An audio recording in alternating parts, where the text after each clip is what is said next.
Pour les citadins que nous sommes, habitués à vivre coupés de la nature, ce paysage peut sembler très bucolique. Pourtant, à mieux y regarder, cette si jolie rivière est presque mourante. Une eau stagnante et peu oxygénée, peu ou pas de courant, une biodiversité très diminuée. Pour en finir avec cette situation, il n'y a qu'une seule voie, la renaturation.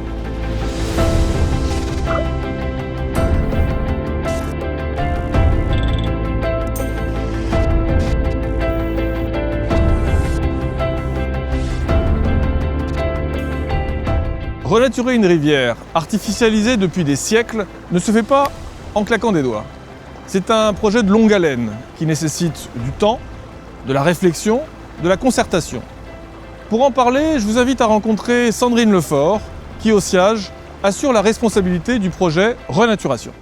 Bonjour Jean-Baptiste. Bonjour Sandrine. La nécessaire renaturation de la rivière peut-elle s'opérer toute seule ou bien faut-il aider la rivière ? La rivière va avoir du mal à se régénérer seule. Du coup, il faut qu'on lui donne un coup de pouce. Et ce coup de pouce va passer notamment par la suppression des obstacles qui entravent son écoulement. Donc vous parlez des barrages, des seuils, ce genre de choses. Exactement. Donc dès l'instant où on aura supprimé ces ouvrages, la rivière va pouvoir retrouver sa propre dynamique, son propre fonctionnement naturel. Certains riverains ou certains utilisateurs de la rivière sont un peu inquiets autour de ce projet. Qu'est-ce que vous pouvez dire à ces personnes pour les rassurer finalement par rapport à notre projet ? On va prendre toutes les précautions nécessaires avant d'engager quoi que ce soit comme mesure. D'accord. Donc ces précautions, elles vont résider d'une part dans le fait de réaliser des études préalables qui vont nous permettre d'identifier les enjeux du secteur, que ce soit des enjeux écologiques, des enjeux humains, des enjeux économiques, architecturaux, etc. Dès l'instant où on va commencer donc, nos opérations, nous allons déjà faire des abaissements progressifs de la ligne d'eau. D'accord. Pour vraiment surveiller ce milieu. Et donc la surveillance va se faire de façon hebdomadaire. Donc on a des équipes qui sont formées pour aller sur le terrain et vérifier que l'opération se passe bien. Le SIAGE a entrepris une expérimentation si on peut dire, sur le bief de Rochaud, sur les communes de Boussy et Épinay. Est-ce que vous pouvez nous en dire quelques mots ? Ce test nous permet d'observer ce qui se passe au quotidien avec cet abaissement, que ce soit sur les berges, sur le cours d'eau en lui-même et tous les autres aspects qui en découlent. Les choses se sont passées de façon satisfaisante. Les observations, les hypothèses que nous avions émises au départ se sont avérées justes. Donc un abaissement forcément de la ligne d'eau, des vases en pied de berge qui ont émergé et puis des zones de courant plus importantes, des zones un peu plus profondes. Donc tout ce que nous avions émis au préalable. La renaturation de l'Yerre n'affectera pas le débit de la rivière qui reste naturellement constant. En revanche, en fonction des biefs, une baisse du niveau de l'eau pourra peut-être être constatée à certains moments de l'année.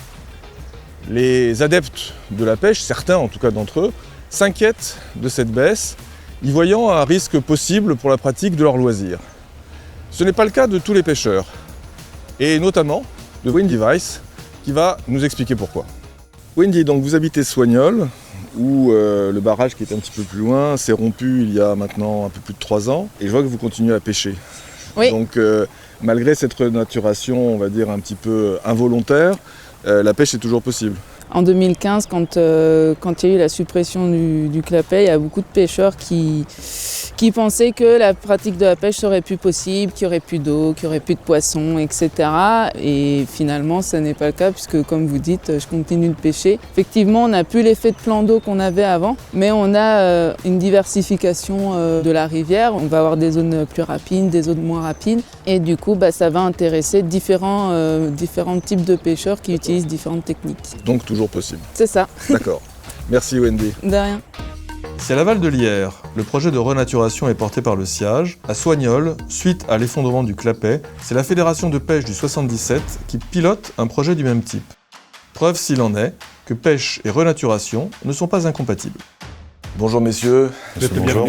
Une des inquiétudes qui s'est manifestée, touche à la question de la population piscicole. C'est-à-dire que les gens me disent il y aura plus d'eau, donc il y aura plus de poissons, ils pourront plus se reproduire, c'est une catastrophe. Votre point de vue par rapport à ça, est-ce que ce catastrophisme vous paraît justifié ou exagéré ou au contraire même tout à fait une contre-vérité ? Renaturer, ça veut dire restaurer l'habitat. Si vous restaurez l'habitat, vous augmentez la biomasse des espèces, vous pouvez faire revenir des espèces aussi, suite à la continuité écologique. Vous recréez aussi des zones de reproduction pour certaines espèces. De toute façon, on va avoir une rivière plus diversifiée. Qui dit plus de diversité, dit plus de poissons.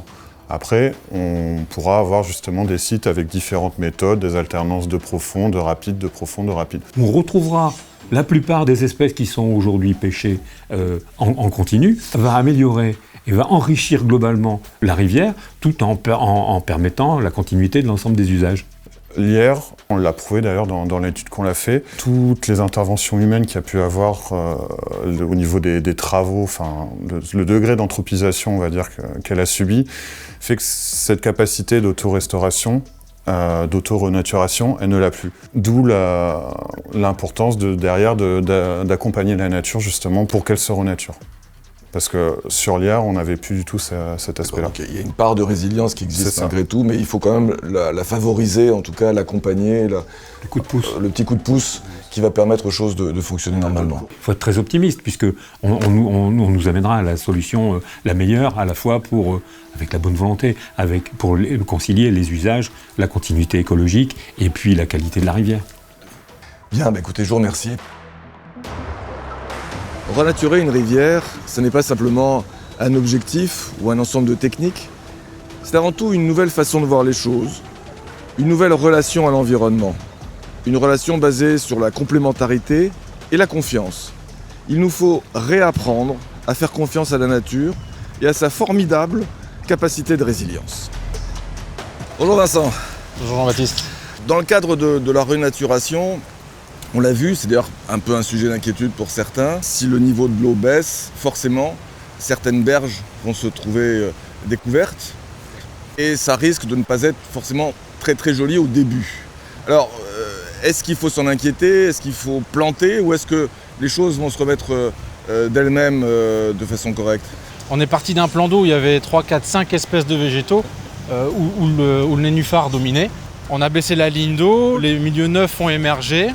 Et aujourd'hui, on compte de 10 à 50 espèces végétales sur un espace qui comptait auparavant 5 espèces végétales. Ici, on a le parfait exemple sous les pieds. On a les différents stades d'évolution de la rivière après abaissement de la ligne d'eau.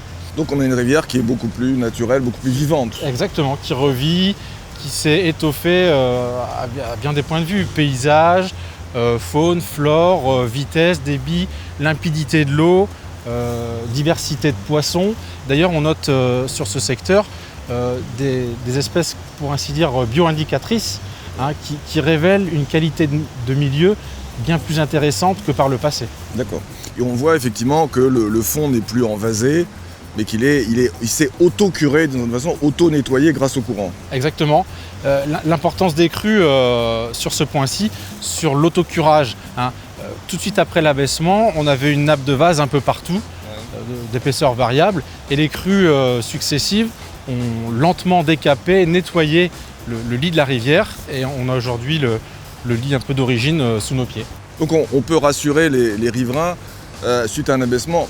Dans un premier temps, effectivement, ça ne sera pas forcément très joli, parce qu'il y a beaucoup de vases, beaucoup de déchets, mais la nature va faire son œuvre et très progressivement et assez rapidement finalement, la résilience de la nature va faire son œuvre. Oui, en 3, 4, 5 ou 10 ans, la nature, on peut lui faire confiance, va faire le travail d'elle-même. Elle a complètement les capacités.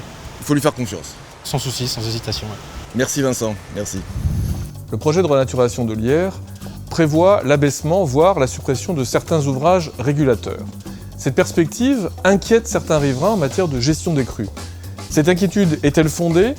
Nous allons le voir avec Loïc Guédon, responsable du pôle rivière. Bonjour Loïc. Bonjour Jean-Baptiste. Cette inquiétude manifestée par les riverains vous semble-t-elle justifiée? Il faut comprendre l'inquiétude qui est manifestée par ces riverains, même si elle n'est pas fondée, même si elle n'est pas justifiée. On est bien d'accord néanmoins sur le fait que, ouvrage ou pas ouvrage, de toute façon le risque inondation existe et perdurera, quelle que soit la situation.